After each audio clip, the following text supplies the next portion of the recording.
Out Caesar, out Nolus, Emperor of the world. Charlie Chaplin was a divinity. He owned the world. He was the first universal artist that I can think of.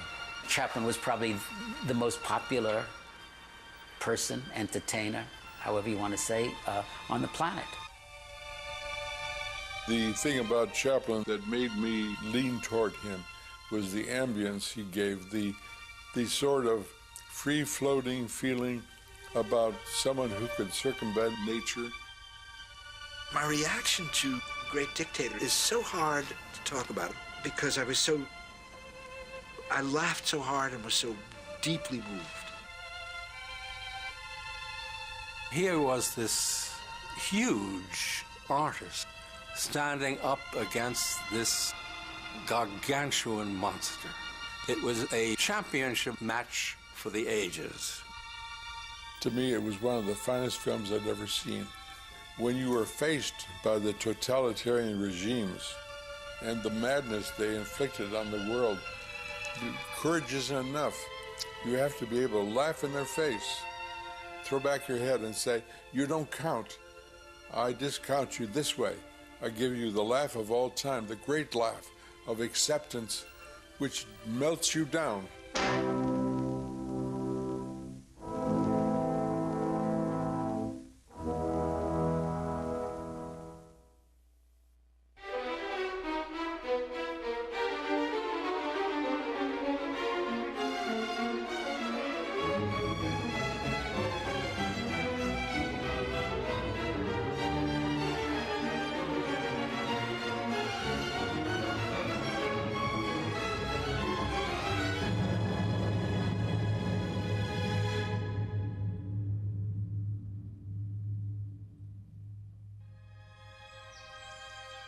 A remarkable new discovery in the Chaplin Villa at Vevey, Switzerland. In the film vault are the famous comedies, The Gold Rush, City Lights, which are known to the entire world. What was not known lay in the cellar for decades. 2 suitcases belonging to Sidney Chaplin, Charlie's brother, full of curious little boxes which turned out to contain amateur film.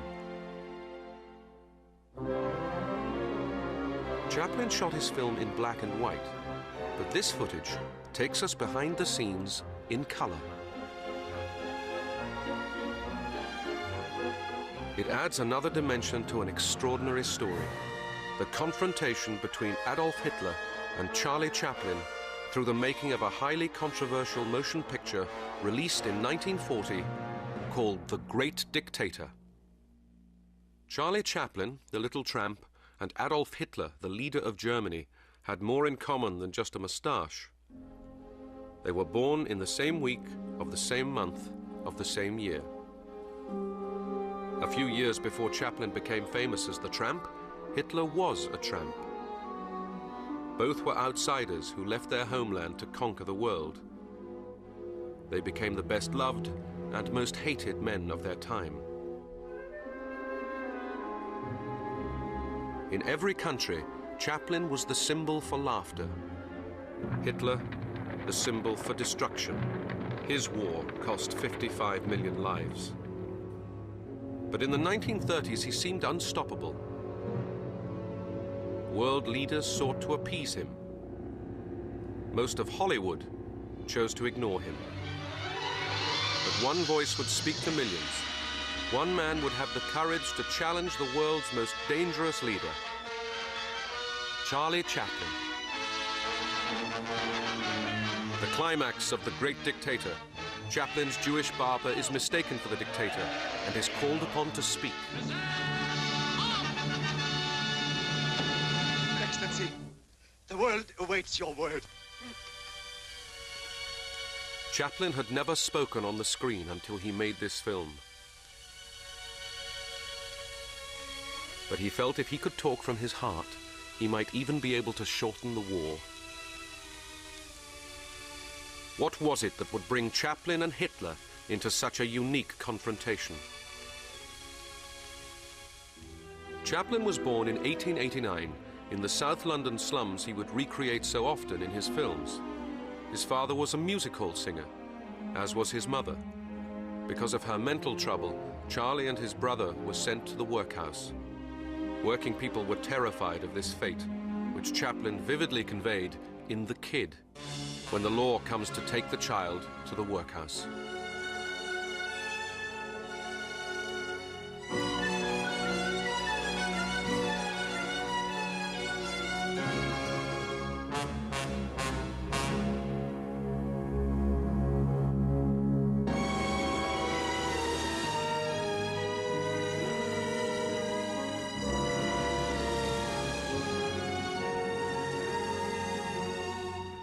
Chaplin escaped into the theater, became a music hall comedian, and sailed on his first tour to America in 1910.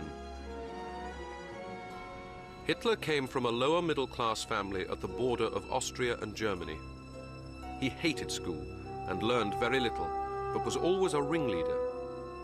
His father was a brutal man, a customs officer who had married one of his servants.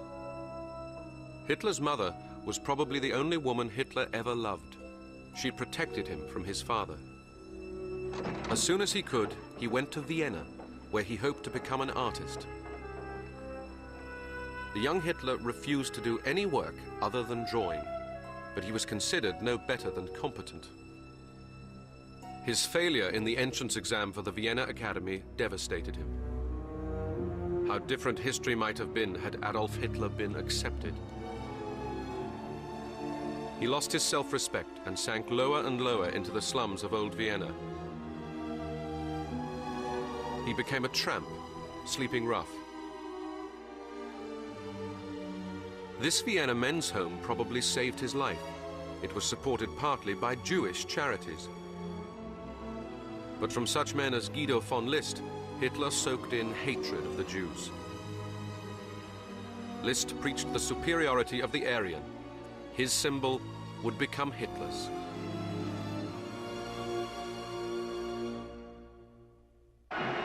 Munich, 1st of August 1914. A cheering crowd celebrates the outbreak of war.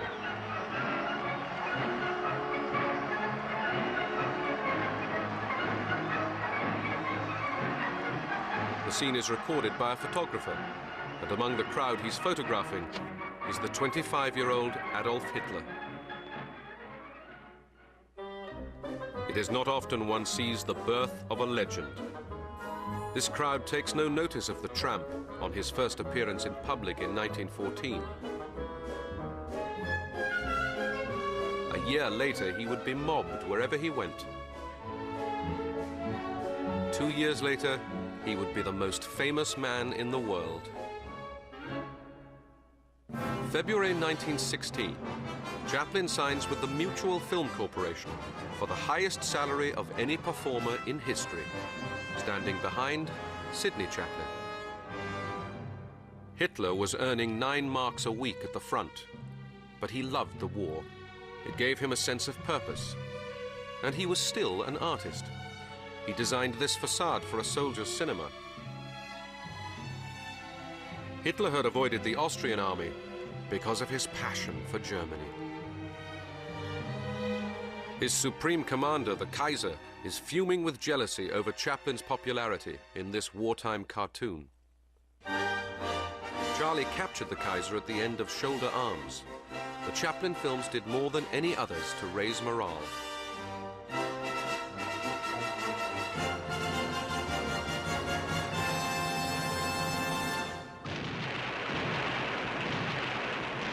"20 years later, Chaplin would restage World War I for The Great Dictator, picking up where Shoulder Arms left off, wearing German uniform. Big Bertha, a cannon that could hurl a projectile 100 miles, was this day to make its first appearance on the Western Front, was this day to strike terror into the hearts of the enemy. 75 miles away was her target, the Cathedral of Notre Dame. And clear! Ready! Fire!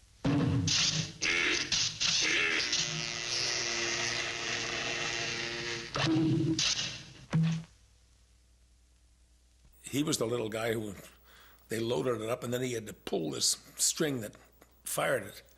And he had such a funny way of doing it that watching this, I screamed with laughter and it ruined the take. And he was delighted, my father. I thought I'd be furious. God, that cost me a fortune, and he loved it. He became a worldwide figure during the First World War, while the German submarines were sinking convoys of ships. Somehow, his films were circulating around the world. It's as if there were special convoys just to take Chaplin films to Europe. Before stupendous crowds all over the United States, Chaplin took part in Liberty Bond rallies. Many people criticized him for not joining up, but these rallies brought in huge sums for the war effort. He appeared with Mary Pickford and Douglas Fairbanks, with whom he would form United Artists. Here, together with D.W. Griffith, they announced their independence. This gave Chaplin complete artistic freedom. By now, the war was over. A gas attack at the end of 1918 had put Hitler into hospital. While convalescing, he had heard of the defeat of the German army on the Western Front. He felt utterly betrayed. He had no job to go to, so, like so many, he stayed in the army. The revolutions of 1919 and 1920 propelled Hitler into the Nazi Party. 1921, Chaplin returns to London for the first time. The city he knew as a poverty-stricken youth gave him a phenomenal welcome. But for Hitler, in Germany, conditions were appalling. An economic collapse when a loaf of bread cost 1 billion marks created ideal conditions for extremists. Hitler joined his old commander, General Ludendorff, in an attempt to seize power, the Munich Putsch of 1923. It landed him in jail, where he dictated his political ideas into a book. Among the men who inspired him was the Italian fascist dictator Benito Mussolini. Fascism in the 20s was regarded with a certain admiration. Mussolini seemed to be cleaning out the marshes, suppressing the mafia, getting the trains to run on time. Mussolini particularly impressed businessmen. The Wall Street crash of 1929 undermined the world's financial markets. Without it, Hitler could never have reached power. It brought chaos back to Germany and convinced many that democracy did not work. Germany was falling into anarchy. Political street fights happened every day. The communists fought the Nazis. Everyone fought the police. People looked for a strong leader. Hitler knew the value of film, but audiences did not respond to him as a silent actor. I remember seeing a silent newsreel of Hitler and thinking suddenly, this man looks absolutely ridiculous, and just like Chaplin would look if he were playing such a part. Hitler's fortunes were transformed by sound, launched in America 2 years earlier by a film made, ironically, by Jews about Jews. The talking picture increased his audiences and made them take Hitler seriously. Und ich glaube nicht, dass die Gegner, die damals noch gelacht haben, heute auch noch lachen. Er ist eindeutig als Redner an die Macht gekommen. Stück für Stück und immer mehr, und die Begeisterung wurde immer größer. Er hat sich ja immer mehr perfektioniert. Er hat sich ja dann auch sehr bemüht. Er hat ja zum Beispiel auch zwischendurch mal Schauspielunterricht genommen, weil er diese Wirkung verstärken wollte. Chaplin was even more dependent on gesture. He carried on making silent pictures until he made The Great Dictator, when he played Adenoid Hinkle. Enough! Schwell stutz mit seit Helden sagt. Ah, und die Aryan Maiden. Ah, die Aryan Maiden. Die Delikatessen mit der Schön. Und der Flachsen mit der Stresses. Ah, und der Holstein mit der Moss. Der Moss von der Kinder Katzenjammer. Der Katzenjammer mit der guten Sekt, der Hicken, Feiten, guten Feiten, Dotten, guten Sekt. Hey, soldiers for Hinkle! Well, he was a marvelous imitator, and he could do almost any language just by the sound of it. They had a newsreel theater there on Hollywood Boulevard, only newsreels, which my father adored. Instead of seeing some movie that was lousy, we'd go and see an hour and a half or 2 hours of newsreels. And that's where you'd see most of this. Chaplin considered Hitler one of the greatest actors he had ever seen. Wenn wir selbst dieses deutsche Volk emporführen durch eigene Arbeit, durch eigenen Fleiß, eigene Entschlossenheit, eigenen Trotz, eigene Beharrlichkeit, dann werden wir wieder emporsteigen, genau wie die Väter einst auch Deutschland nicht geschenkt erhielten, sondern selbst sich schaffen mussten. Der Juden. Und das trifft das Sauerkraut mit der Juden. Und der Leberwurst mit der Juden. Der Flutzensack der mit der Juden. Der Flutzensack der Klärten. Das Strängelächeln mit der Huldensack der Fläten. Und der Blätzensack der Helden. Besieg! Besieg! Der Juden. Der Juden. His Excellency has just referred to the Jewish people. Chaplin would also play a Jewish barber, whose girlfriend in the film and his wife in real life was Paulette Goddard, who was half Jewish. How'd you do it? The Nazis were convinced that Chaplin was a Jew. Chaplin never denied it. No. I absolutely thought he was Jewish. First of all, because the way I was brought up, everybody funny was Jewish. On his visit to Berlin in 1931, he was met by rapturous crowds. The Nazis hated seeing a man they thought was a Jew welcomed like this. Wir wussten, dass er ein Jude war, nicht wahr? Das wussten wir. Und das war natürlich für uns nicht das, was wir wollten. Und wir wussten auch, dass er uns nicht lieben konnte und nicht geliebt hat. Und dass er großen Einfluss hatte. The Nazis would later use these newsreels of Chaplin's visit in their most notorious propaganda film. Der Jude Chaplin wurde bei seinem Besuch in Berlin von einer begeisterten Menge begrüßt.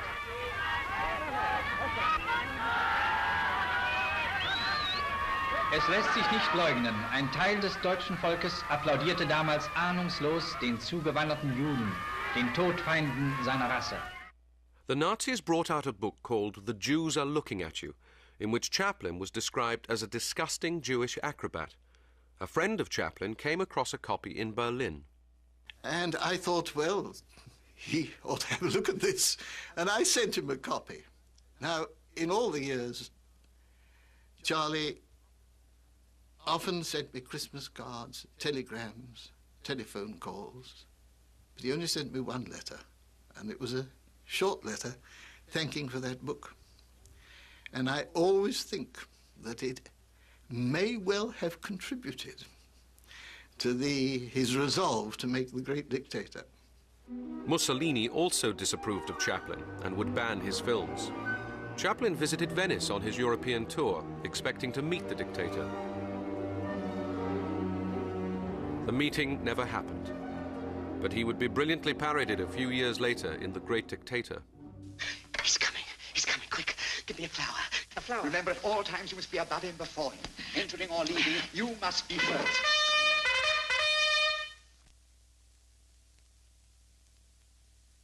Hello, Hickey! One of the great moments in The Great Dictator is the casting of Jack Oakey as Mussolini.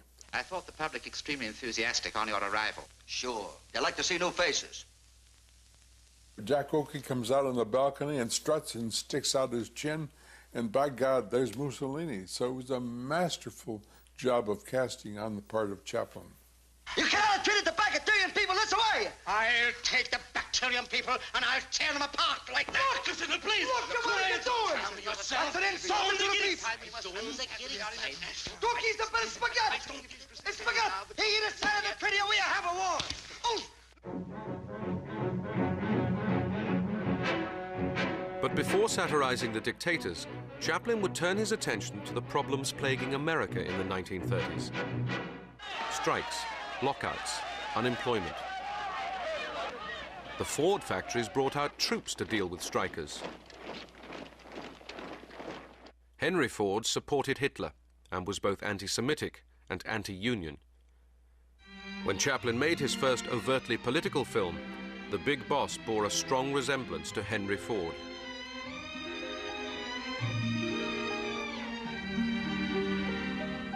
Hey! Quit stalling. Get back to work. Go on. Henry Ford had invented the assembly line, which was the trigger for Chaplin's satire.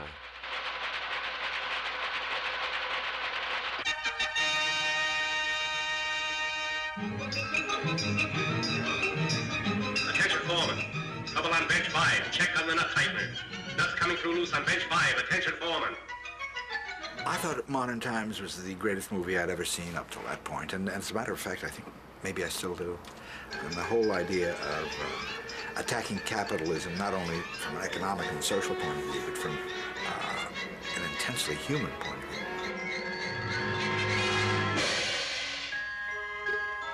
What he was talking about was people becoming a cog, becoming part of machinery, because we're so dependent on it. That is the movie where a red flag falls off a truck and he's walking down the street and the parade comes in behind him and the cops then come in and beat the hell out of him. Brilliant, brilliant, brilliant ideas and, God, the execution.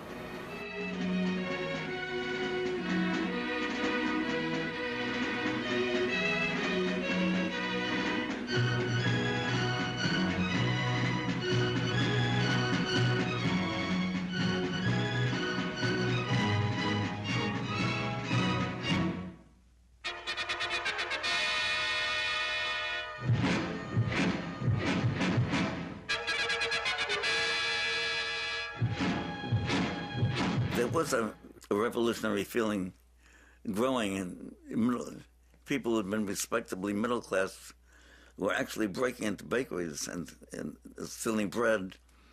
It was extreme. The violence of industrial relations was also extreme. While in Germany, life was being transformed. Once Hitler had come to power, people accepted the supremacy of the state over the individual. Women were allotted a secondary role, while men were trained for war. Hitler tackled unemployment with huge construction projects, like these pioneer motorways. There was an admiration for Hitler because we hadn't seen his evil things yet. They hadn't begun to manifest. We saw that he helped cure their inflation and put the people to work, and he had all the young men marching around with shovels over their shoulders instead of rifles, And I don't think that anyone really wanted a dictator in our country, but when we looked at Hitler, we saw maybe something like this could get us out of our depression. These rallies at Nuremberg, Hitler told the world, were for peace and freedom.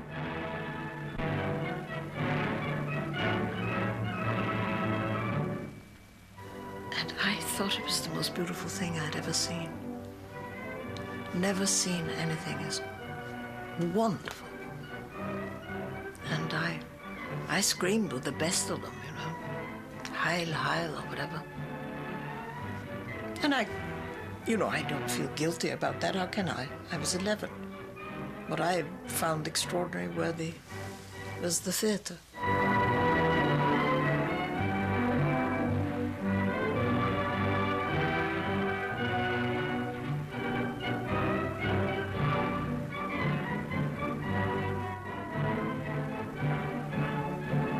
In the mid-30s, political leaders all over the world expressed their admiration for the astonishing achievements of Adolf Hitler.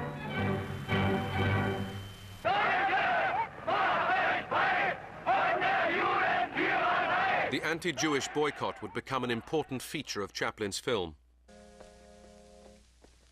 The barber has lost his memory and knows nothing of the dictator's rise to power. The word Jew was hardly ever mentioned in American films. You leave that alone. Don't be silly. I'm not silly. I appreciate that. When you talk to me, hail, hinkle, and salute. Who are you, anyway? I'll show you who I am. The emigration began. many Jews set out for the land of opportunity. Our unemployment problem was transferred to the United States from foreign lands. And if we had refused admission to the 16,500,000 foreign-born in our midst, there would be no serious unemployment problem to harass us. The German-American Bund held mass rallies in Madison Square Garden before audiences of 20,000. They followed exactly the Nazi Party line. Anti-Semitism in America was so rife, there was every chance of fascism succeeding in the United States. Over 100 organizations put out anti-Semitic literature like this. No wonder the subject became hard to discuss. I know among other Jews, some of them thought that it was making waves. Shouldn't talk about those things, because it was certainly a feeling among many in the what you might call the Jewish establishment that such things you didn't mention. It would just bring more trouble. There were congressional investigations into the Jewish influence on motion pictures. It's incredible, incredible what went on in this country. The producers, if you check the films that were made in the 30s, until late in the 30s, they were very wary of rocking the boat because they were still making money in Germany. They were making money in Italy, and the bottom line was profit and really not principle. Hitler in particular saw every American film he could. War ein Filmenthusiast. Das war für ihn die schönste Sache. Auch der schönste Zeitvertreib, den hatte. Der Bengal Lancers, das hat sehr gern gehabt. Und dann hat gerne Greta Garbo-Filme, selbstverständlich. Die hätte gerne empfangen wie einen Staatsmann in Berlin. Propaganda Minister Dr. Goebbels would have preferred German films for the German public, but they loved American films as much as Hitler. Goebbels ensured a steady supply. Hitler would see something like The Hound of the Baskervilles and would even record his opinion. The ones he disliked were often banned. Louis B. Mayer of MGM would actually run those films with the Nazi German consul and was willing to take out the things that the Nazi objected to. The problem with Hollywood, which I've often said to my friends, is that we're living in the company of cowards. They won't stand up for anything. They pretend to stand up for it, but when the money is down, they fade out. Walter Wanger made a film called Blockade, which was self-evidently about the Spanish Civil War, but it never mentioned Spain or Franco or the Civil War, because it was felt that this would complicate acceptability in many countries. Henry Fonda played the lead in Blockade. And I remember the last sentence of the picture. He turned directly to camera and looking out at us with those great Fonda eyes, said, "Where is the conscience of the world?" The Anschluss. Germany unites with Austria, 1938. Hitler last saw Vienna as a poverty-stricken youth.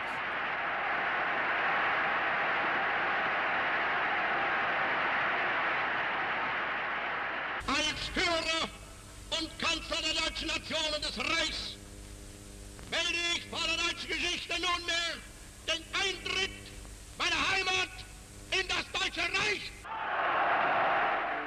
It was 3 days after the Anschluss, and I was walking in the street with my best friend, and came upon this group, a number of middle-aged ladies and gentlemen, all obviously upper-class citizens. And they were on their knees and cleaning the pavement with toothbrushes. There were lots of Viennese in this group, laughing and taunting them, and it was You know, it was really something that could have been out of The Great Dictator, you're quite right. Because one almost laughed, it was so terrible.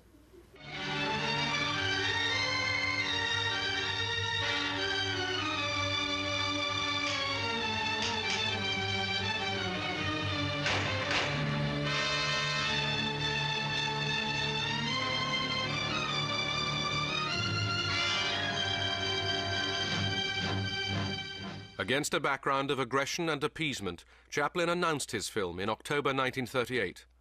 The British, anxious not to upset Hitler, said they would ban it. To general astonishment, Chaplin went ahead. Every one of my friends, many of whom were Jewish, like myself, felt that a David had arisen, a comic David, to fight Goliath. And we could only be happy. Kristallnacht, November the 9th, 1938. The Nazis unleashed a wave of violence against the Jews. Wenn es dem internationalen Finanzjudentum in und außerhalb Europas gelingen sollte, die Völker noch einmal in einen Weltkrieg zu stürzen, dann wird das Ergebnis nicht die Bolschewisierung der Erde und damit der Sieg des Judentums sein, sondern die Vernichtung der jüdischen Rasse in Europa. There was a big movement afoot among Jewish producers in Hollywood to discourage Chaplin's film. A lot of them went to him and said, look, Charlie, you're going to make it terribly hard for our people over there. You know, it's going to make Hitler furious. And Charlie would say, well, I don't give a damn if he's furious. He can't be any worse than he is, can he, you know? He even felt that there would be trouble with getting a release. They were saying, this is a disaster, Charlie, you know, not just for the Jews, but for the American foreign policy and so forth. Charlie was beginning to get really scared. Roosevelt got word of this, and he sent Harry Hopkins out to talk to Charlie. And Hopkins said, look, Charlie, the president is all for this. He said, you don't have to worry about their boycotting release. He'll see that it's released. He feels that this is a very important thing and that you must go ahead and not listen to any of these people who are trying to discourage you.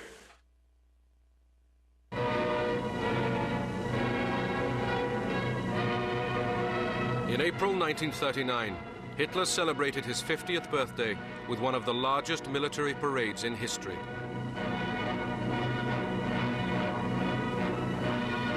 For the first time since 1919, tanks rolled through Berlin. Chaplin celebrated his birthday by working on his script. He said he wanted a Berlin premiere for the Führer's benefit.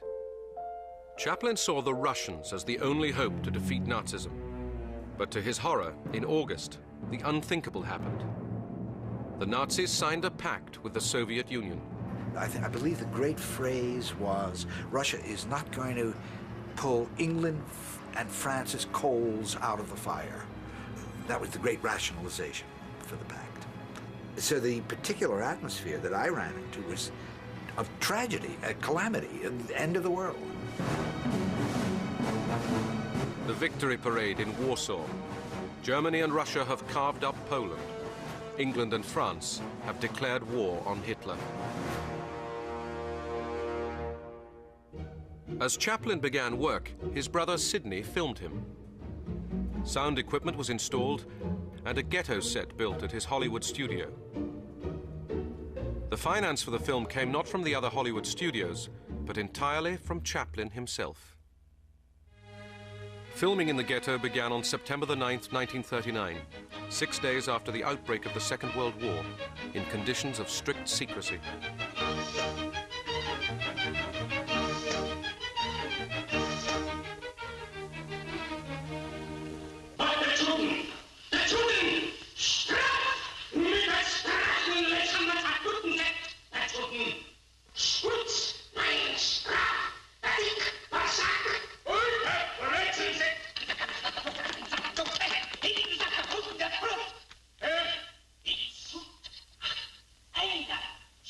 Drei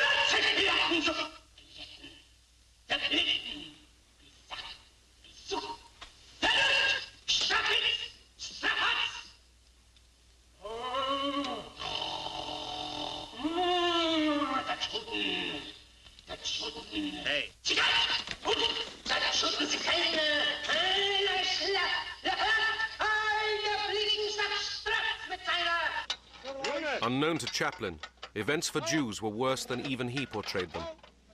Nonetheless, he took great risks with his film. A very daring thing to have done, really, to satirize the Jews and Hitler and Mussolini and make a sad comedy. It's almost tragic, you know. It's the comedy element. You find yourself laughing at something that you don't want to laugh at. Before we take you down, you'll finish this. Here. Go on, paint that. Hey, you! Help!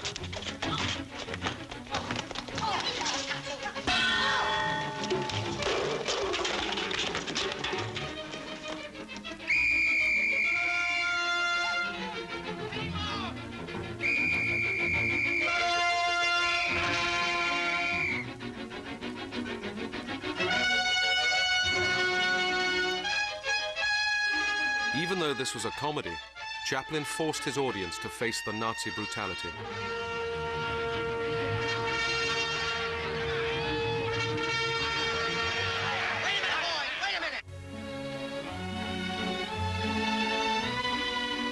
Chaplin was proud of the equipment he was using for the first time. So he called up a dear friend of his, Louis Milestone. He said, "You got to come down here. Something I have to show you. It's incredibly important. You have to get down there." So Milestone came down. My father said, look at this, look at this. And Milestone saw it, and he had a crane, I guess, that lifted the camera and moved it over. He said, what do you think of that? And Milestone said, "Charlie, they've been doing that for years." In his own studio, Chaplin was also a dictator, but usually a benevolent one. He always could divorce the little man, as he called himself, from his everyday living, because he was so entirely different in person than anything that he did on the screen. But with the great dictator, he became more and more important to himself. I used to laugh so, because the moment he put on the uniform, he'd smooth down his flat tummy and preen a little bit, and always looking in the mirror just to see that everything was just so, he was not a vain man, but he certainly was during the making. His Excellency is about to descend the stairs. Miss Agent.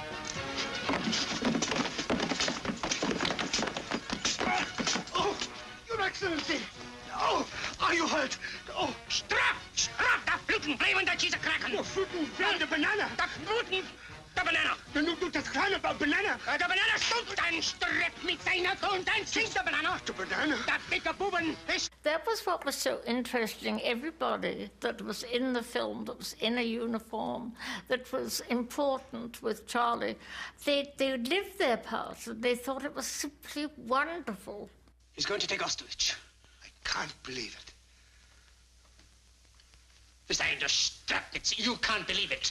Mit den Strupp, der big Buben. Your Excellency. You let him steal a march on us. No, I... Den Buben, you can't believe it. If he didn't like something, he'd do it again and do it again. And then come back to it a week later and do it again. Which he could do because it was his money.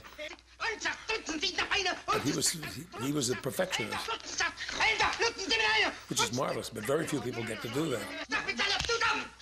He felt very pompous, very grand, and the whole time he was doing it, he was just a different person.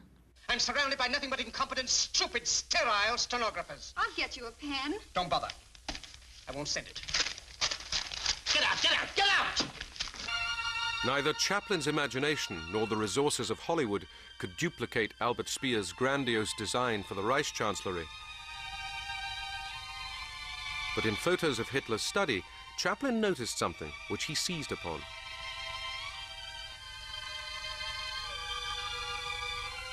Others claimed it was their idea, but its origins can be found in a home movie taken as early as 1928. Chaplin is fooling for visitors, as he so often did, when he suddenly came up with this strange idea involving the globe and a German helmet.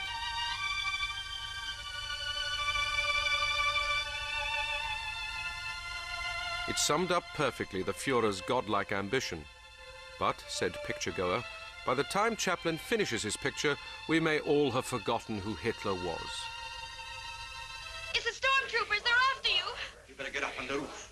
No, stay here. Come on, they'll kill you. No, stay and fight. Don't be a fool. You want to be murdered? Get onto the roof, quick. Come on. Bravely, Chaplin turns his camera away from the obvious and shows us this symbolic shot. Smash in the door, come on! I wear the bomb!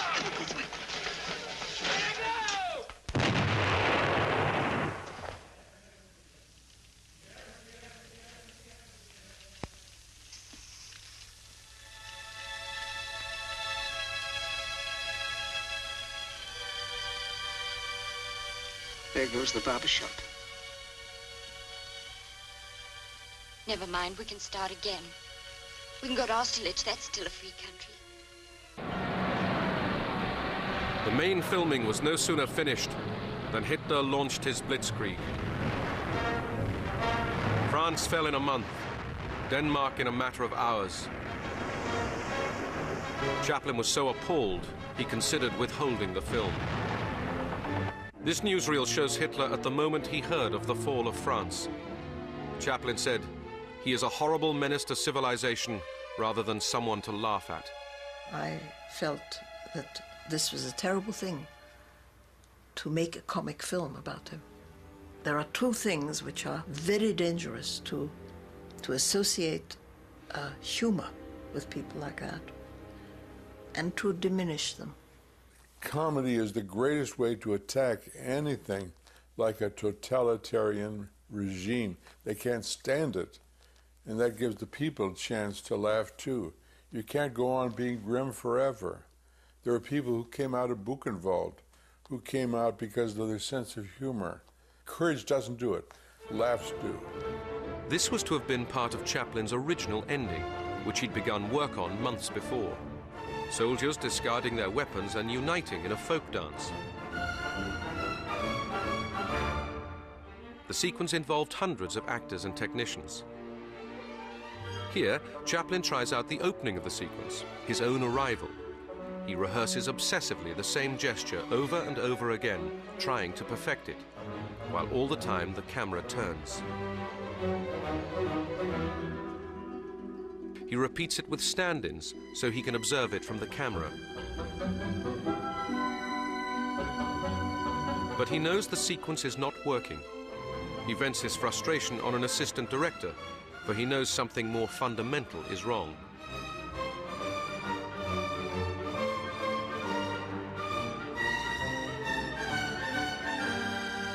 In this form, he would abandon the sequence. Instead, he realized his ending would have to focus much more on his own speech, which he would deliver not as the dictator, not as the barber, but as himself, Charlie Chaplin. Hitler's attack on France gave him the impetus to rewrite the speech, which would be a plea for peace, a plea for sanity. And he was 458 days into the picture before he was ready to shoot it. At dawn, on the very day Chaplin was delivering his plea for freedom, Hitler swept into Paris to view his latest conquest.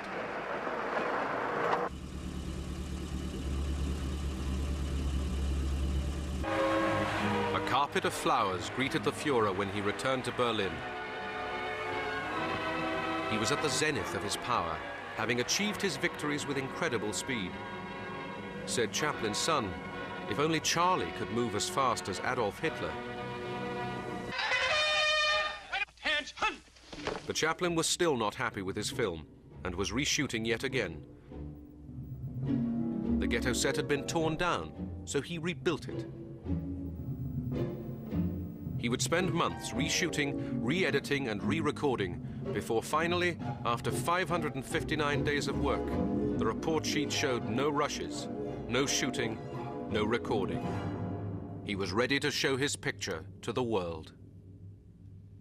The film opened in 2 Broadway theaters simultaneously, attended by a crowd so full of celebrities, it was commemorated in a special cartoon.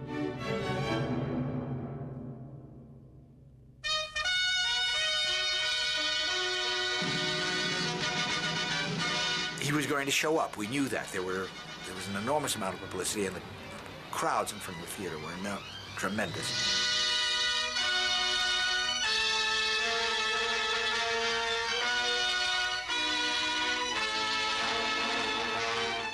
Received an absolute ovation. People stood, cheered, called for Chaplin. Here, this man had come out against Hitler. It was as if the greatest angel in the calendar of saints and angels had suddenly taken a stand. It was such a brilliant tour de force that I think it blinded people as to what it was saying or not saying. When you think of a movie that begins with Big Bertha defecating and ending up with that speech to camera and the first time he had spoken, when you think of the span emotionally that movie covers, it's a miracle. You must speak. I can't. You must. It's our only hope. Hope.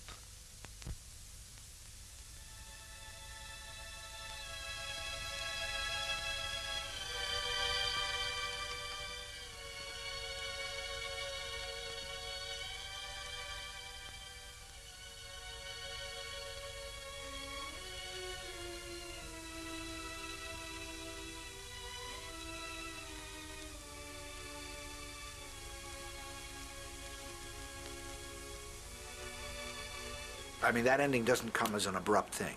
He builds it so carefully, prepares you so carefully for your own feelings to be involved on another level. I'm not saying that laughter isn't a feeling. It's a tremendous feeling.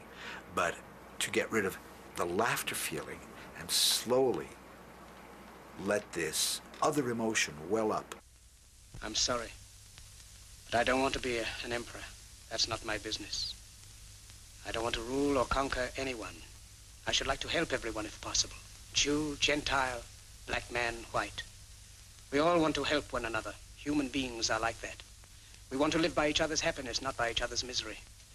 We don't want to hate and despise one another. In this world, there's room for everyone, and the good earth is rich and can provide for everyone. I wept at the ending. It was something to me that had to be said. If it was inartistic, it was inartistic. I don't care. Nothing has to be perfect. It seemed mawkish and maudlin at the time, but in the context of the nuclear age, I think it has great resonance and great power. The way of life can be free and beautiful, but we have lost the way. Greed has poisoned men's souls, has barricaded the world with hate, has goose-stepped us into misery and bloodshed. We have developed speed, but we have shut ourselves in. Machinery that gives abundance has left us in want. Our knowledge has made us cynical, our cleverness hard and unkind. We think too much and feel too little. More than machinery, we need humanity. So at the end of this speech, he dares to remind you that you don't have to go on killing. You don't have to be a totalitarian. You can make do with the worst people in the world. Somehow you must. And that's what he did. And there are a lot of people with violence in their soul resented the fact that someone wanted peace. But Chaplin said he would never have made The Great Dictator had he known the full horror of Hitler's crimes. Millions were grateful that he did.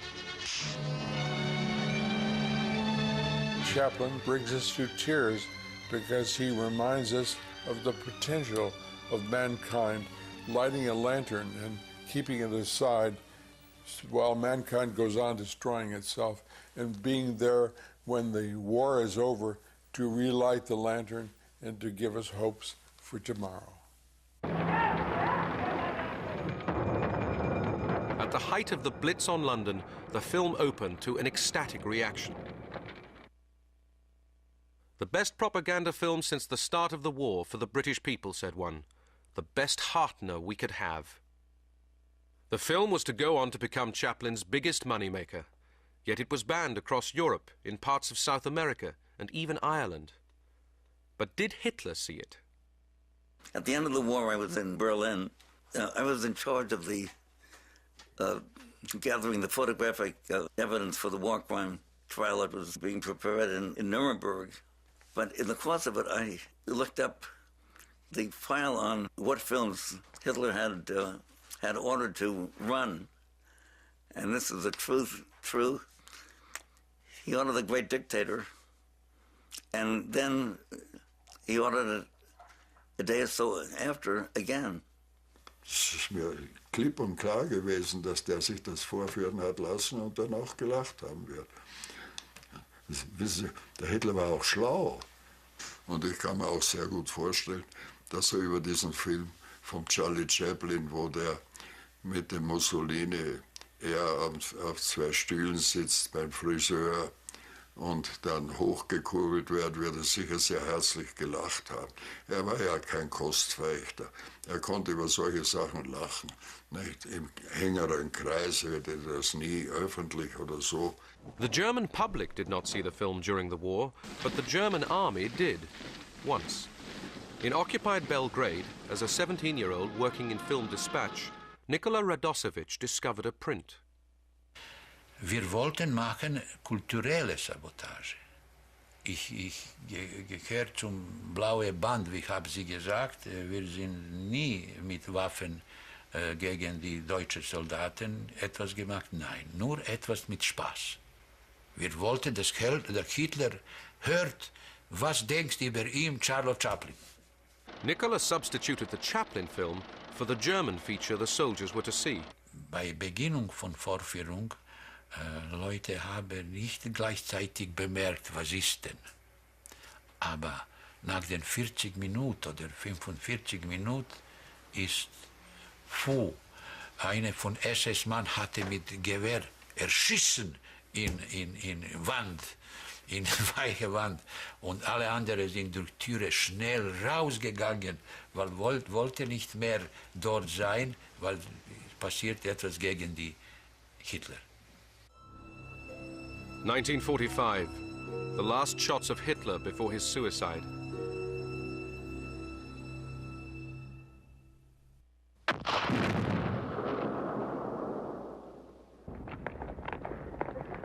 Hitler's world lay in ruins. When the Reichschancellery was captured by the Russians, they found nothing but rubble. But one object remained intact.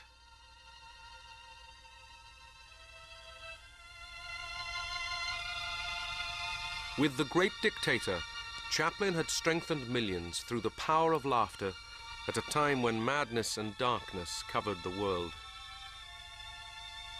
Despite his plea for sanity, the political climate of the McCarthy era forced him into exile. In 1952, he was locked out of the United States. But one country would welcome him back. Now the train draws into Waterloo Station, only a short distance from Chaplin's actual birthplace. And what a great reception greets him and his family from the thousands who have gathered to welcome him home. When he left America a week ago, Charlie was worried in case our affection for him had dimmed. Londoners show him now that he need not have worried. We can never forget him or the laughter he brought into our lives. Throughout the world, he is loved for his genius. Chaplin was not born great, yet in a lifetime crowded with laughter and tears, he has achieved an everlasting greatness.